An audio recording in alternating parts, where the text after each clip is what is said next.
Hello students, जैसे कि अपन human physiology मानव कार्यकी की फर्स्ट यूनिट पढ़ रहे थे, जिसमें अपन ने क्या पढ़ा था। अपना जो फर्स्ट चैप्टर था 21 का, वो था अपना इंटीग्रेटरी सिस्टम, अध्यावरणीय तंत्र, स्किन के बारे में पढ़ा था अपन ने।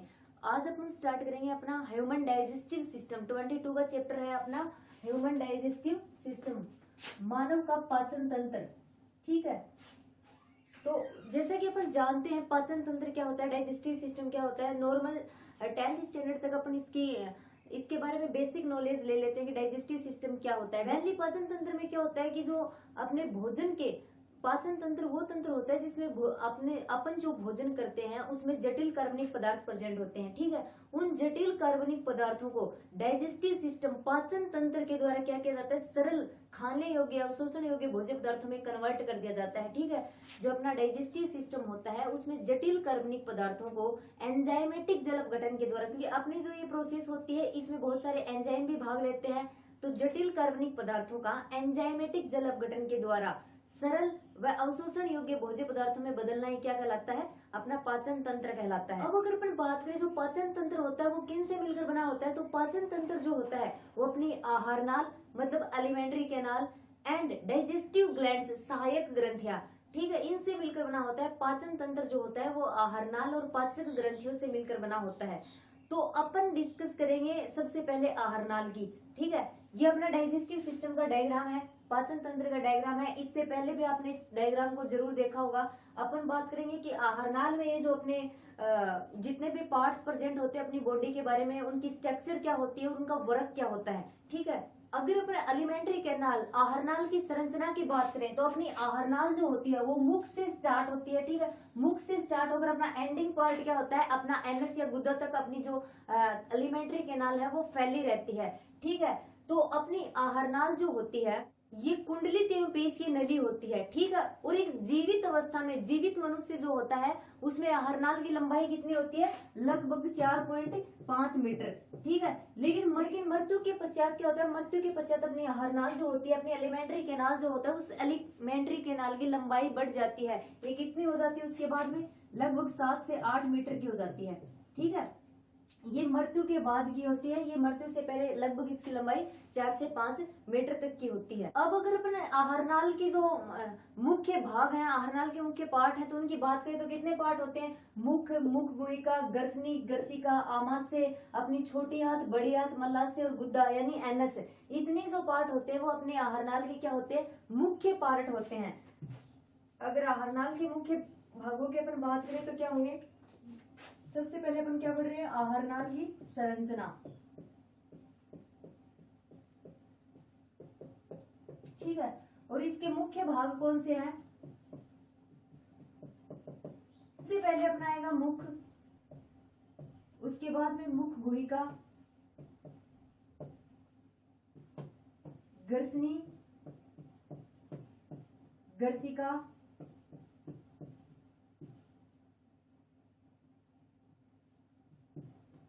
आमाशय,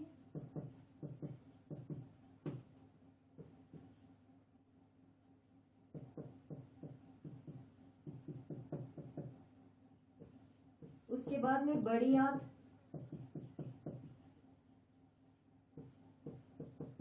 मलाशय मतलब रेक्टम एंड एनस पार्ट। ठीक है, ये क्या है, ये अपने आहार नाल के मुख्य पार्ट होते हैं। और अगर सबसे पहले अपन स्टडी करें किसकी, मुख और मुख गुहिका की, तो मुख क्या होता है, अपना जो मुख होता है वो ओष्ठों के द्वारा, होठों के द्वारा घिरा रहता है और किस में जाकर खुलता है, मुख गुहिका में खुलता है। ठीक है, और मुख गुहिका के अंदर क्या होता है, ऊपर की तरफ कठोर या कोमल तालु पाया जाता है और नीचे जो फर्श होता है उसके ऊपर अपनी जीवा पाई जाती है। और जीवा में क्या पाई जाती है, जीवा जो होती है, जीभ जो होती है उसमें स्वाद कलिकाएं पाई जाती है। स्वाद कलिकाएं क्या कार्य करती हैं, स्वाद कलिकाएं जो होती हैं वो स्वाद का ज्ञान करवाने का काम करती है। जैसे अपन कोई भी पदार्थ खाते हैं तब अपने को पता चलता है उन स्वाद कलिकाओं की वजह से भी इसका स्वाद नमकीन है, खट्टा है, मीठा है। ठीक है, ये सब चीजें किस में प्रेजेंट होती है, अपनी जो जीवा होती है, जो जीभ होती है उसमें प्रेजेंट होती हैं। और क्या प्रेजेंट होता है अपने मुख के अंदर, जैसे कि अपने दांत प्रेजेंट होते हैं दोनों जबड़ों में, और दांत जो होते हैं वो भोजन चबाने के काम में आते हैं। दांत कैसे होते हैं अपने, विषम दंती होते हैं। विषम दंती मतलब विभिन्न आकार के, जैसे आपने इनके बारे में पहले भी पढ़ा होगा, करंतक, रदनक, मोलर, प्रीमोलर, ये दांत अपने मुख में प्रेजेंट होते हैं। और वयस्क मनुष्य में कितने दांत होते हैं, 32 दांत होते हैं। इसके अलावा ही एक अपना दंत सूत्र दिया हुआ है जो बहुत ही इंपॉर्टेंट है। और दंत सूत्र क्या होता है, अगर दंत सूत्र की अपन बात करें,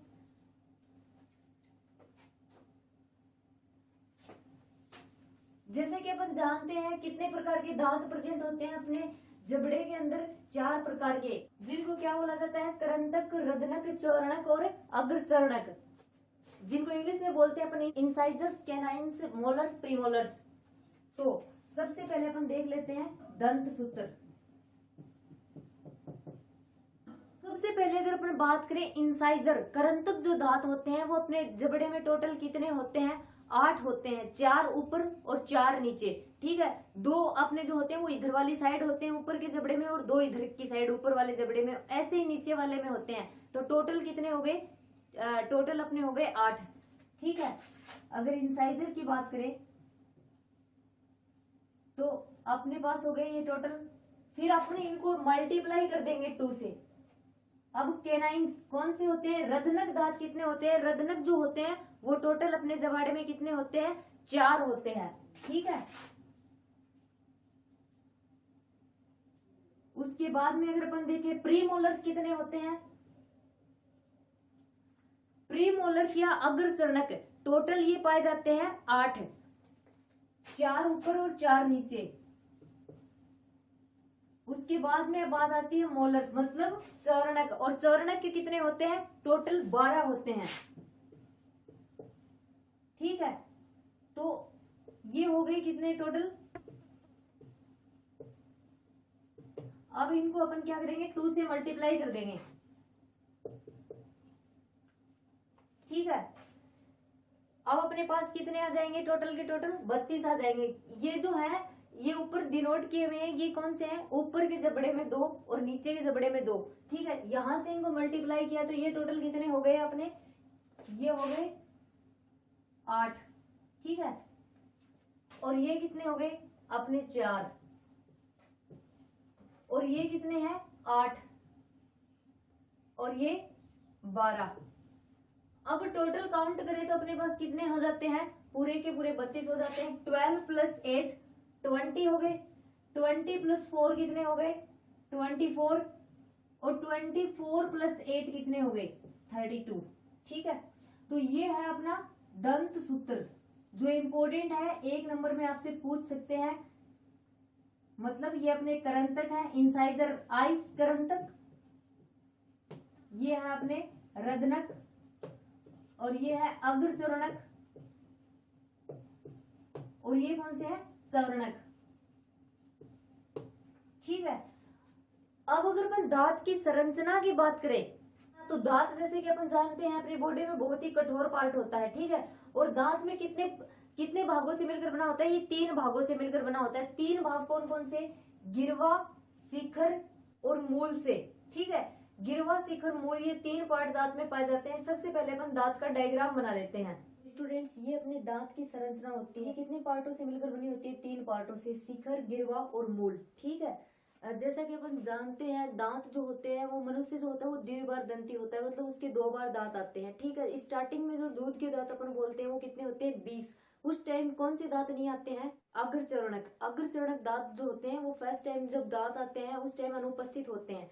ठीक है, अब जो ये अपने ये जो पार्ट है ये तो अपने दांत का शिखर पार्ट होता है, ये गिरवा पार्ट होता है, और ये मूल पार्ट कहलाता है। दांत जो होता है वो कठोर संरचना से मिलकर बना होता है, और वो कठोर संरचना कौन सी होती है, डेंटिन। ये अस्थि के समान कठोर होता है ये पार्ट जो होता है दांत का।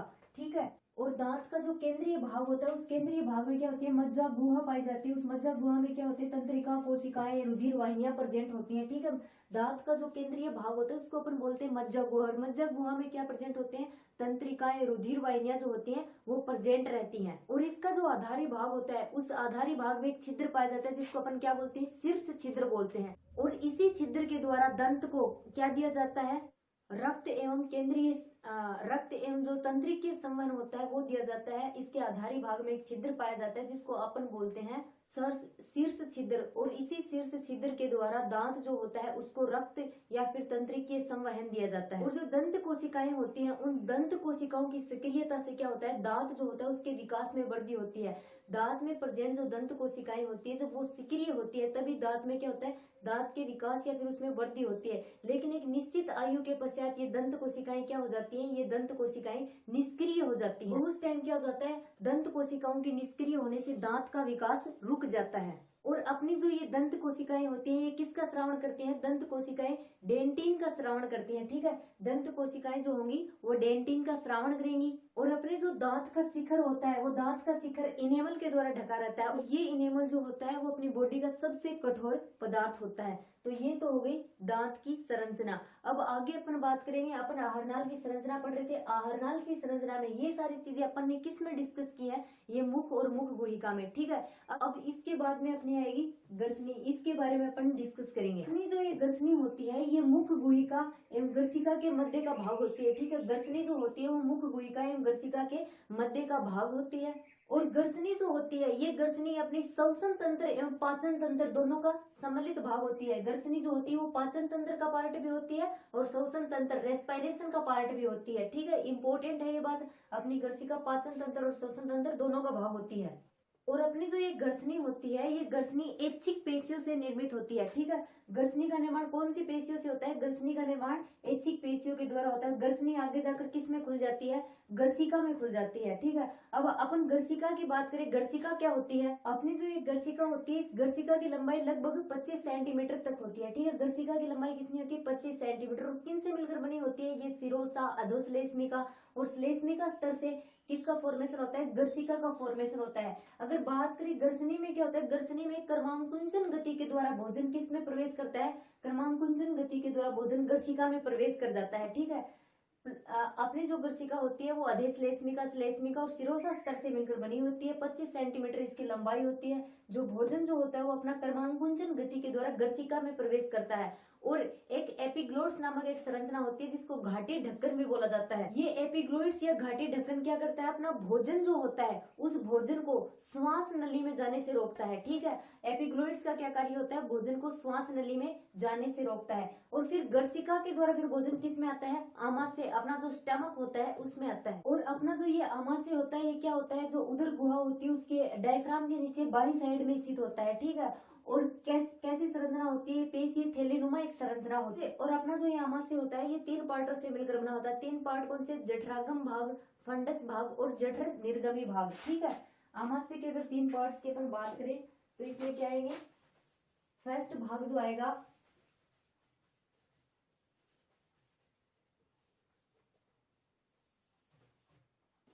वो होगा जठरागम, सेकंड कौन सा है, फंडस, और तीसरा होगा जठर निर्गमी।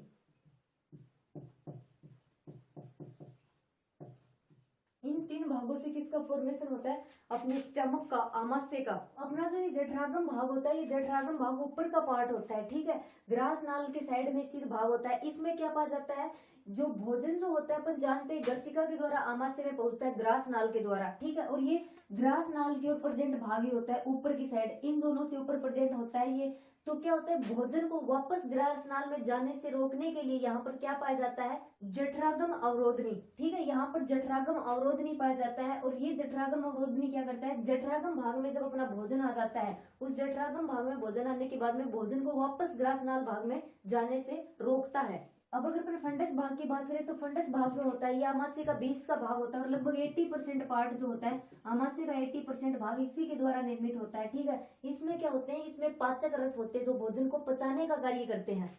और लास्ट का जो अपना पार्ट होता है वो जठर निर्गमी पार्ट होता है। ठीक है, जठर निर्गमी जो पार्ट होता है इसमें जो भोजन आ जाता है, जो भोजन को वापस से विपरीत दिशा में रोकने के लिए इसमें भी एक कपाट पाया जाता है जिसे पाइलोरिक कपाट या जठर निर्गमी अवरोधनी कहते हैं। ठीक है, भोजन को वापस विपरीत दिशा में जाने से रोकने के लिए इसमें कौन सा कपाट पाया जाता है, पाइलोरिक कपाट पाया जाता है या जठर निर्गमी अवरोधनी कपाट बोला जाता है उसको। और अपना जो ये आमाशय होता है, आमाशय भित्ति का निर्माण जो होता है वो 4 स्तरों से मिलकर बना होता है। जो आमाशय की भित्ति होती है वो 4 स्तरों से मिलकर बनी होती है, जिसमें श्लेष्मिक उपकला स्तर भी पाया जाता है। और श्लेष्मिक उपकला स्तर जो होता है वो स्तंभाकार होता है, ठीक है। और इसमें क्या पाए जाते हैं, श्लेष्मा स्रावित करने वाली कोशिकाएं भी प्रेजेंट होती हैं। और ये श्लेष्मा जो आमाशय को स्वपाचन से बचाता है, ठीक है। श्लेष्मा का क्या कार्य होता है, आमाशय को स्वयं के पाचन से बचाता है। और यहाँ पर क्या प्रेजेंट होती है, यहाँ पर लंबी नलिकाकार ग्रंथियां भी प्रेजेंट होती हैं। ये ग्रंथियां कितने टाइप की होती है, 2 टाइप की होती है। कौन कौन सी, जठरीय ग्रंथियां और जठर निर्गमी ग्रंथियां। जठरीय ग्रंथियां अम्लीय जठरीय रस का स्रावण करती हैं, और जो अपना जठर निर्गमी ग्रंथि जो होती है वो श्लेष्मा का स्रावण करती हैं। और ये ग्रंथियां जो होती हैं, इन ग्रंथियों की मुख्य कोशिकाएं जो होती हैं, इन ग्रंथियों की मुख्य कोशिकाएं पेप्सिनोजन का स्रावण करती हैं। और इनमें जो अम्ल जन कोशिकाएं प्रेजेंट होती हैं, वो अम्ल जन कोशिकाएं किसका सीक्रेशन करती हैं, वो अम्ल जन कोशिकाएं हाइड्रोक्लोरिक अम्ल का सीक्रेशन करती हैं। और ये ग्रंथियां कहाँ पर प्रेजेंट होती हैं, ये सारी ग्रंथियां जो अपना फंडस भाग होता है आमाशय का, उस भाग में प्रेजेंट होती हैं, जो अपने टोटल आमाशय का कितना पार्ट बनाता है, 80% भाग बनाता है। जो अपनी जठर निर्गमी ग्रंथियां होती हैं, वो जठर निर्गमी ग्रंथियां जठर निर्गम भाग में प्रेजेंट रहती हैं, जो आमाशय का कितना पार्ट बनाता है, टोटल 20% पार्ट जो होता है वो जठर निर्गमी भाग के द्वारा बना होता है। जठर निर्गमी जो अपनी ग्रंथियां होती हैं वो इसी पार्ट में प्रेजेंट होती हैं। अब आमाशय के बाद में अपने आगे का पार्ट आता है छोटी आंत, ठीक है। आमाशय का लास्ट भाग कौन सा होता है, जठर निर्गमी भाग। और ये जठर निर्गमी भाग फिर किस में खुल जाता है, ये जठर निर्गमी भाग छोटी आंत में खुलता है। और अपनी इस छोटी आंत की जो लंबाई होती है वो जीवित अवस्था में 3 मीटर होती है, ठीक है। छोटी आंत की लंबाई जीवित अवस्था में 3 मीटर की होगी। और अपनी जो अग्नाशय वाहिनी एवं सामान्य पीत वाहिनी जो होती है, अग्नाशय वाहिनी और पीत वाहिनी इसी में जाकर खुलती हैं। और अपनी जो ये आंत होती है, इसका प्रथम खंड जो होता है, वो प्रथम खंड क्या होता है, 25 सेंटीमीटर लंबा होता है और यू आकार का होता है, जिसको क्या बोला जाता है, ड्यूडिनम या ग्रहणी बोला जाता है। और इसमें क्या खुलती है आकर, इसमें अपनी अग्नाशय वाहिनी और पीत वाहिनी जो होती है वो इसी भाग में आकर खुलती हैं। और अपनी जो ये छोटी आंत होती है, इसका मध्य का भाग लगभग क्या होता है, 1 मीटर का बना हुआ होता है, जिसको अग्र क्षुद्रांत्र बोला जाता है। और इसका अंतिम भाग जो होता है वो लगभग 1.75 मीटर लंबा होता है, जो अधिक कुंडलित होता है, जिसे अपन क्या बोलते हैं, क्षुद्रांत्र बोलते हैं। और अपनी जो ये आंत की भित्ति होती है, इस आंत की भित्ति में 4 उत्तकीय स्तर प्रेजेंट होते हैं। और इसमें क्या होता है, अपनी श्लेष्मिका और अधश्लेष्मिका जो होती है, श्लेष्मिका और अधश्लेष्मिका दोनों वलित हो जाती हैं। दोनों जो वलित हो जाती है, उसके बाद में जो वलन होता है लगभग 8 माइक्रोमीटर का होता है, और उसको क्या बोला जाता है, केरकेरिंग के वलन, ठीक है। अपनी श्लेष्मिका और अधश्लेष्मिका वलित हो जाती है, और जो वलन बनते हैं उन वलनों को क्या बोला जाता है, केरकेरिंग के वलन बोला जाता है। और अपने जो श्लेष्मिका के इसमें वो वलन बनते हैं, उस श्लेष्मिका के वलन में क्या होता है, उस श्लेष्मिका के वलन में उंगली के समान उभार बन जाते हैं। उन उभारों को क्या बोला जाता है, उन उभारों को रसांकुर बोला जाता है। और अपनी जो क्षुद्रांत्र होती है, उस क्षुद्रांत्र में क्या पाए जाते हैं, एकल या समूहों में लसिका ग्रंथियां पाई जाती हैं, और जिसे क्या बोलते हैं अपन, पेयर का समूह बोलते हैं। छोटा क्वेश्चन पूछ सकते हैं, पेयर का समूह क्या होता है, तो पेयर का समूह क्या होता है। तो 1 नंबर के क्वेश्चन में ऐसे पूछ सकते हैं कि पेयर का समूह क्या होता है, तो पेयर का समूह क्या होता है, अपना जो क्षुद्रांत्र होता है, क्षुद्रांत्र के जो श्लेष्मिक स्तर होते हैं, उस श्लेष्मिक स्तर में एकल या समूहों में लसिका ग्रंथियां प्रेजेंट होती हैं, जिसे अपन क्या बोलते हैं, पेयर का समूह बोलते हैं। और अपनी आंत जो होती है, ये आंत वलित होकर नलिकाकार ग्रंथियां बनाती है, जिन्हें अपन क्या बोलते हैं, लिबरकुन गर्तिकाएं बोलते हैं, जिनको क्या बोला जाता है, लिबरकुन गर्तिकाएं। अपनी आंत जो होती है ये वलित होकर कुंडलित होकर क्या बनाती है, ग्रंथिकाएं बनाती है, और उन ग्रंथिकाओं को क्या बोला जाता है, लेबरकुन गर्तिकाएं बोला जाता है। और अपनी इन गर्तिकाओं में कौन कौन सी कोशिकाएं प्रेजेंट होती हैं, कलश कोशिकाएं, अपनी कलश सेल्स प्रेजेंट होती हैं। और कौन सी सेल, आंतरीय कोशिकाएं और पेनथ कोशिकाएं, ये सेल्स लेबरकुन गर्तिकाओं में प्रेजेंट होती हैं। कलश कोशिकाएं, आंतरिक कोशिकाएं और पेनथ कोशिकाएं, जिसमें अपनी कलश कोशिकाएं क्या करती हैं, कलश कोशिकाएं श्लेष्मा के श्रावण का कार्य करती हैं। और अपनी जो ये आंतरिक कोशिकाएं होती हैं, ये किसका श्रावण करती हैं, ये जल एवं जल अपघट्य पदार्थों का श्रावण करती हैं। और जो अपनी पेनथ कोशिका होती है, ये पेनथ कोशिका किसका श्रावण करती है, लाइसोजाइम एंजाइम का श्रावण करती है, जो क्या करते हैं, जो जीवाणुओं को नष्ट कर देते हैं, जीवाणुओं को समाप्त कर देते हैं। तो अब यहाँ पर अपना एक छोटा क्वेश्चन बनता है कि बुर्नर ग्रंथि क्या होती है। बुर्नर की ग्रंथियां किसको बोला जाता है? तो क्या होती है बुर्नर की ग्रंथियां? अपने जो ये ग्रहणी होती है, तो यहाँ पर अपनी बुर्नर ग्रंथियां क्या होंगी? यहाँ पर अपनी छोटी आंत से ऊपर का जो ये पार्ट होता है ये क्या होता है? ग्रहणी होता है। तो इस ग्रहणी में श्लेष्मा का स्राव करने के लिए अतिरिक्त छोटी श्लेष्मिक ग्रंथि कहाँ पाई जाती है? अपनी जो ये ग्रहणी होती है इसके अधोश्लेष्मिक स्तर में पाई जाती है, जिसको अपन क्या बोलते हैं? जिसको बुर्नर की ग्रंथि बोला जाता है। मतलब जो अपनी ग्रहणी होती है, इस ग्रहणी में श्लेष्मा का स्राव करने के लिए अतिरिक्त छोटी श्लेष्मिक ग्रंथि जो होती है, वो अतिरिक्त छोटी श्लेष्मिक ग्रंथि ग्रहणी के अधोश्लेष्मिक स्तर में प्रेजेंट होती है, जिसको क्या बोला जाता है? जिसको बुर्नर की ग्रंथियां बोला जाता है। अब अपना नेक्स्ट बात करते हैं बड़ी आंत। बड़ी आंत जो होती है वो हार्नाल का अंतिम जो खंड होता है वो बड़ी आंत होती है। इसकी लंबाई कितनी होती है? इसकी लंबाई अप्रोक्सीमेटली 1.5 मीटर लंबी होती है ये। और ये किससे मिलकर बनी होती है? ये 3 भागों से मिलकर बनी होती है, जिसको क्या बोला जाता है? फर्स्ट भाग को उंडुक, सेकंड को बोला जाता है बृहदांत्र, और थर्ड अपना क्या होता है? मलाशय। ठीक है, ये 3 पार्ट किसके हैं? ये 3 पार्ट हैं अपनी बड़ी आंत के। और अपना ये उंडुक है, जिसको इंग्लिश में क्या बोला जाता है? केकेकम बोला जाता है। ये कहाँ पर प्रेजेंट होता है? ये छोटी आंत और बड़ी आंत जो होती है उसके बीच में मध्य में प्रेजेंट होता है, जिसको अवशेषी अंग माना गया है। और जो ये उंडुक होता है, उंडुक के सिरों पर उंगली समान 1 सेंटीमीटर के प्रवर्ध पाए जाते हैं, जिनको क्या बोला गया है? जिनको अपेंडिक्स बोला जाता है। और इस अपेंडिक्स या प्रशेषिका जिसको अपन बोलते हैं, जो एक अवशेषी अंग होते हैं। और इस प्रशेषिका या अपेंडिक्स को अवशेषी अंग इसलिए माना गया क्योंकि जो ह्यूमन होते हैं, मानव जो होते हैं, इसमें इसका कोई भी कार्य नहीं होता है।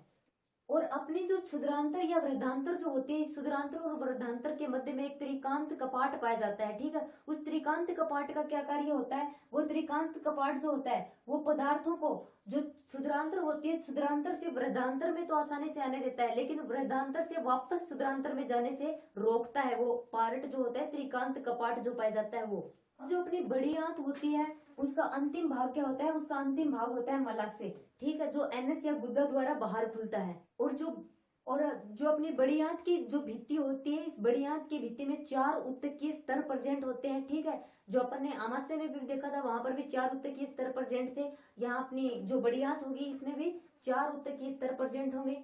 इसमें जो श्लेष्मा की कोशिकाएं होती है, श्लेष्मिका की कोशिकाएं क्या करती हैं? ओनली श्लेष्मा का स्राव करती हैं, जिसमें क्या प्रेजेंट होते हैं? जिसमें बाइकार्बोनेट भी प्रेजेंट होते हैं। और अपनी जो ये बड़ी आंत होती है इसमें क्या होता है? इसमें जो अपने रसांकुर होते हैं उन रसांकुरों का अभाव होता है। और इसकी जो उपकला कोशिकाएं पाई जाती हैं, उस उपकला कोशिका में किसी भी प्रकार का कोई भी पाचक एंजाइम नहीं पाया जाता है। तो यहाँ पर अपनी वृहदांत्र, बड़ी आंत और उसके सारे पार्ट भी कंप्लीट हो जाते हैं। ये थी अपनी एलिमेंट्री कैनाल की स्ट्रक्चर, जिसमें जो जिसके मुख्य पार्ट थे अपने मुख, मुख गुहिका, गर्शनी, गर्शिका, आमाशय और अपनी छोटी आंत, बड़ी आंत, मलाशय और एनस। ठीक है, अपनी एलिमेंट्री कैनाल व आहरनाल में इतने पार्ट्स पाए जाते हैं। अब आगे अपन डिस्कस करेंगे जो अपने डाइजेस्टिव ग्लैंड्स हैं, उन डाइजेस्टिव ग्लैंड्स की अपन स्टडी करेंगे, क्योंकि अपन स्टार्टिंग में देखा था जो अपना पाचन तंत्र जो होता है वो किन से मिलकर बना होता है? एलिमेंट्री कैनाल से और पाचक ग्रंथियों से। तो पाचक ग्रंथियां जो हैं ये अपन नेक्स्ट वीडियो में पढ़ेंगे।